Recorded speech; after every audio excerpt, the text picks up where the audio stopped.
Oke, terima kasih Talita sebelumnya. Halo, selamat siang semuanya, teman-teman Scholars dimanapun berada. Dan sebelumnya saya ingin ucapkan selamat siang untuk Ibu Yance. Suatu kehormatan bisa satu sesi dengan Ibu yang juga menjadi salah satu tokoh favorit saya untuk SDGs Movement di Indonesia. Dan juga pada hari ini saya nggak sendiri tentunya. Halo Ibu. Selamat siang, ya terima kasih. Iya Bu, tentunya hari ini saya juga tidak sendiri karena saya bersama Steven sebagai co-winner untuk Ideas for Action Incubator Competition untuk tahun 2019-2020. Nah, sebelumnya mungkin bisa share screen terkait materi yang akan kami jelaskan kepada teman-teman tentang Ideas for Action dan Ideas for Action Incubator Competition dan juga proyek kami.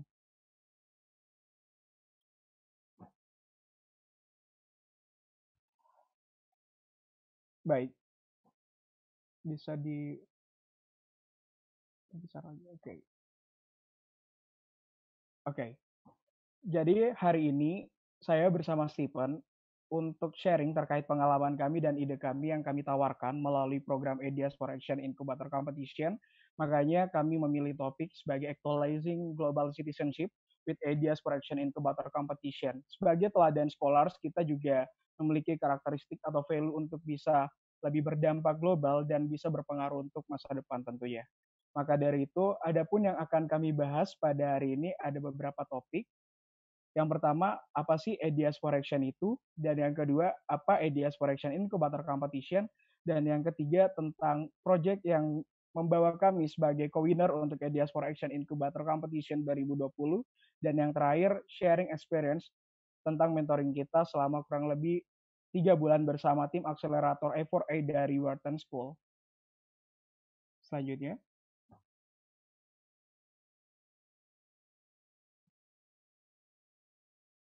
Oke.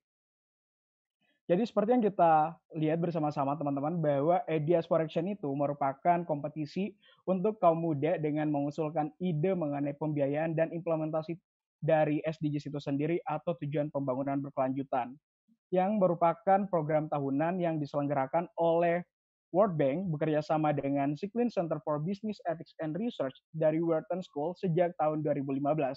Dan kompetisi ini ditujukan bagi mahasiswa dan juga profesional muda dari seluruh dunia tanpa ada diskriminasi. Tentunya untuk mengajak berpartisipasi dalam merancang ide-ide yang inovatif.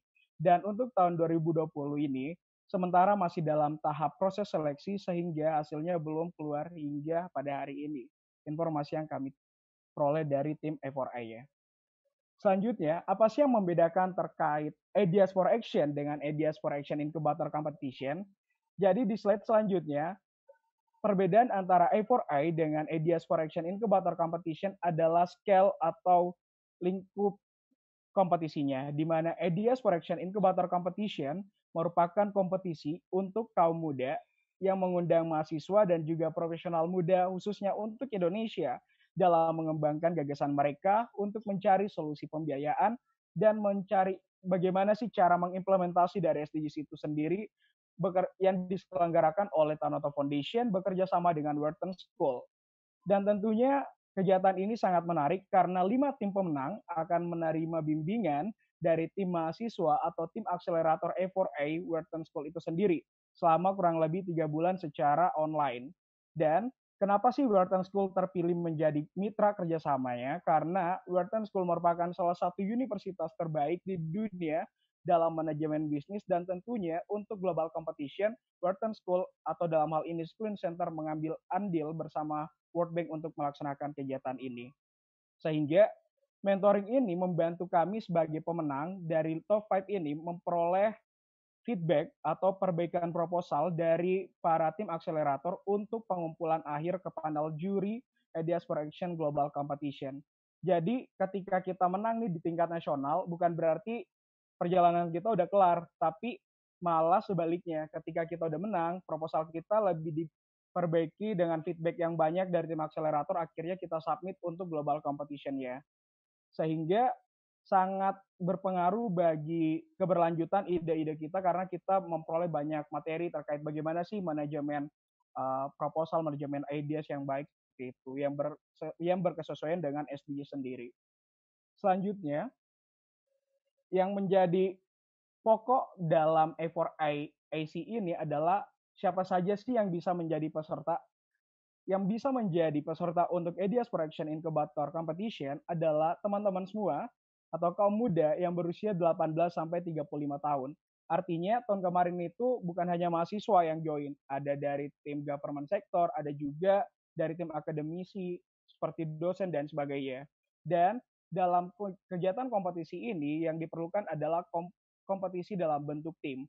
Sehingga untuk join kegiatan ini, teman-teman harus memiliki 2 hingga 6 orang anggota, bisa lintas jurusan, bisa lintas fakultas, universitas, institusi, bahkan perusahaan di Indonesia.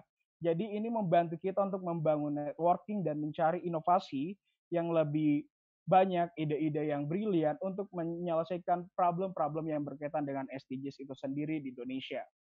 Adapun kriteria proposal yang harus teman-teman perhatikan dalam membuat suatu proposal ialah pertama, proposal itu harus signifikan, yang kedua orisinal dan kreatif, yang ketiga layak, dan yang keempat jelas. Kenapa ini penting? Karena untuk membuat suatu ide bukan artinya kita bisa mengcopy paste ide-ide orang, tetapi kita bisa menciptakan suatu inovasi atau ide baru dari yang sudah ada seperti itu. Dan di dalam A4A-AC ini sendiri ataupun A4A Global Competition, apabila sebelumnya teman-teman memiliki ide seperti PKM, kegiatan program kreativitas mahasiswa, teman-teman masih bisa submit ide tersebut dengan catatan teman-teman mentranslate ke dalam bahasa Inggris. Karena proposal yang dibutuhkan pada kompetisi ini adalah proposal format bahasa Inggris dengan standar internasional, di mana isinya harus simpel, padat, tetapi detail seperti itu. Selanjutnya, ini merupakan gambaran timeline dari A4AC itu sendiri untuk tahun lalu. Jadi tahun lalu itu kemarin pengumuman atau informasi penyebarluasan informasi terkait Ideas for Action Incubator Competition itu dilakukan sejak bulan Juli hingga Agustus, dan sistem seleksinya itu dari bulan September hingga Oktober, dan pengumumannya itu dari November, serta lanjut mentoring Desember sampai Februari.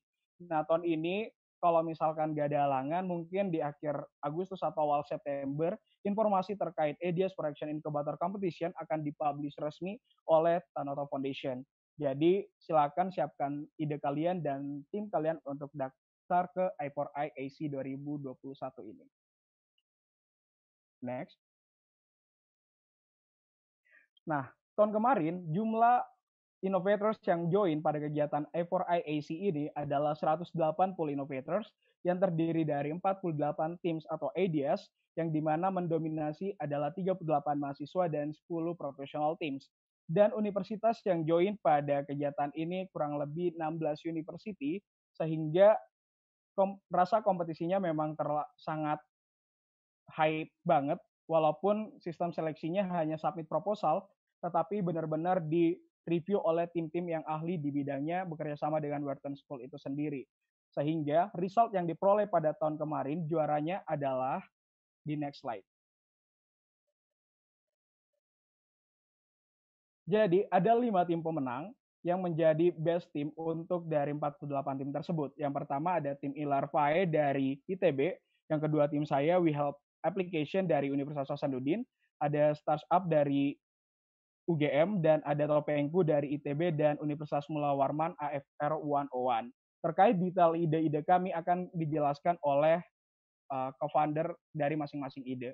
Selanjutnya, sebelum kita lanjut ke materi terkait We Help Application, saya ingin jelaskan bahwa ketika kami ke Amerika sebagai co-winner, kami memperoleh mentoring private di sana bersama dengan tim akselerator A4I kurang lebih 12 atau 14 hari.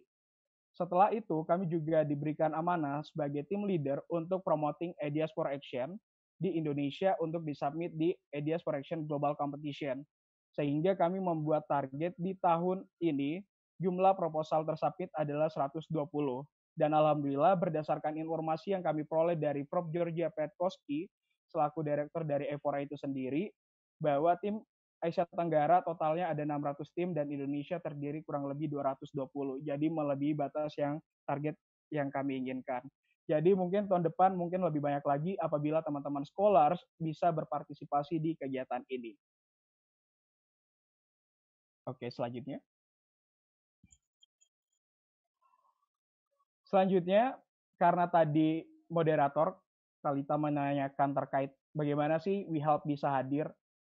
WeHelp hadir karena background saya juga dan tim saya yang memberikan perhatian lebih terhadap kasus kekerasan perempuan dan anak di Indonesia yang masih sering terjadi dan bahkan cukup tinggi setiap tahunnya. Di Makassar sendiri terjadi per 2019 terjadi 1.404 kasus yang masih mendominasi di ranah seksual, psikis, fisik, dan juga perdagangan manusia. Dan ini tentunya menjadi perhatian kita sebagai makhluk sosial untuk bagaimana sih cara kita bisa melindungi perempuan dan anak dari kasus kekerasan tersebut. Dan yang kedua, WeHelp aplikasi lahir karena komunitas yang saya bentuk sejak tahun 2018 kemarin yang bergerak di bidang pendampingan hukum, khususnya perempuan dan anak di Kota Makassar. Dan hal ini lahir karena kami ingin memudahkan perempuan dan anak memperoleh pendampingan baik secara psikologi dan juga secara hukum melalui inovasi dan teknologi. Sehingga di slide selanjutnya, WeHelp menjadi salah satu atau satunya konsultasi aplikasi secara daring di bidang hukum dan psikologi yang ada di Kota Makassar sebagai inovasi dalam mencapai tujuan kelima dari SDGs itu sendiri adalah gender equality di Kota Makassar.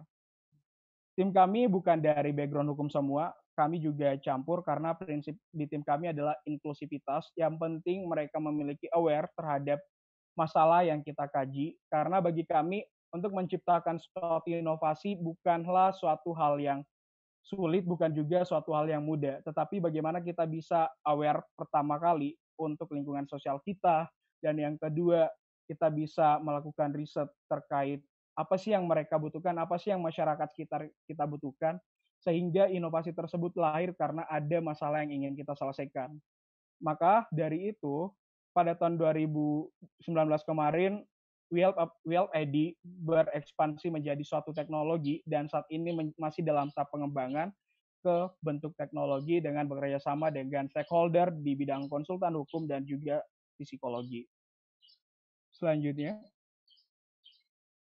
berikut gambaran terkait yang kami tawarkan di proposal A4A kemarin. Jadi di proposal A4A, kami menjelaskan secara detail siapa sih stakeholder yang kami butuhkan. Jadi ada 4 poin penting untuk melaksanakan proyek dari WeHelp aplikasi ini. Yang pertama tentunya society atau komunitas sebagai user utama kami, dan yang kedua government sebagai pemangku kebijakan, sehingga kami bekerja sama dengan pemerintah gunanya untuk membantu mereka dalam mencapai program dari SDGs dari rencana pembangunan jangka panjang daerah sendiri. Dan yang ketiga, tentunya kami membutuhkan konsultan sebagai stakeholder yang paling penting di aplikasi ini untuk mengajak bekerja sama, berkolaborasi dalam memberikan pendampingan baik secara hukum dan psikologi. Dan yang keempat, kami tentunya dalam membuat suatu aplikasi membutuhkan bantuan secara finansial, sehingga kami menawarkan ide kami kepada private sector atau bisnis yang memiliki aware terhadap bagaimana sih untuk mengurangi kasus kekerasan perempuan dan anak khususnya di Kota Makassar. Adapun target dari program ini, dari proyek yang saya buat bersama tim saya, di tahun 2020, prototipe dalam desain UI atau antarmuka sudah tergambarkan secara jelas, dan di tahun 2021 akan ada aplikasi beta design, dan di tahun 2024 menjadi mass production untuk Asian region, dan di tahun 2025 sampai 2030 sebagai the last year untuk SDGs, kita bisa meraih tujuan global sebagai dukungan kita untuk SDGs secara internasional dalam mengurangi kasus kekerasan perempuan dan anak. Adapun rencana proyek kami di mana dimulai dari sektor bawah, sektor lokal yaitu di Kota Makassar, dan yang kedua kami berekspansi dengan mensosialisasikan terkait program ini melalui networking yang kami bangun bersama komunitas-komunitas pemuda yang ada di Indonesia untuk disosialisasikan kepada masyarakat secara menyeluruh. Dan yang terakhir, kami melakukan ekspansi ke dunia internasional, yaitu mengajak teman-teman di kawasan region ASEAN, dan terakhir yaitu di SDGs Goals 2030 untuk international level. Ini merupakan gambaran dari desain UI terkait aplikasi yang kami masih kembangkan hingga saat ini. Jadi ada fitur yang kami tawarkan ialah dua. Yang paling utama, fitur pendampingan secara psikologi dan juga fitur pendampingan secara di bidang hukum. Dan di sana kenapa kami ingin berinovasi di bidang teknologi? Seperti yang kita ketahui, apalagi dalam hal pandemik, ada batas sosial atau masyarakat dianjurkan untuk tinggal di rumah, sehingga ini lebih memudahkan user kami juga untuk di tahun ini bisa memperoleh pendampingan secara online. Karena bagi kami, walaupun kasus walaupun kasus fisik bisa diselesaikan secara totally dengan sanksi ataupun semacamnya, tetapi kalau psikis yang tersakiti atau yang terlukai itu akan lebih mempersulit korban untuk bisa bangkit dari masa kelam yang dialaminya akibat kasus kekerasan itu. Sehingga melalui online konsultan aplikasi ini, privasi data mereka lebih terjamin keamanannya, dan yang kedua mereka bisa akses dengan mudah untuk memperoleh pendampingan lebih lanjut terkait kasus ataupun memperoleh pendampingan konsultasi bagaimana sih bisa berimpact ke masyarakat dalam mengurangi kasus kekerasan perempuan dan anak tersebut. I think that's all untuk penjelasan terkait web aplikasi, dan akan dilanjutkan untuk tim Ilarvae, teman saya Steven, penjelasan project di Ideas for Action Incubator milik Ilarvae Team. Terima kasih.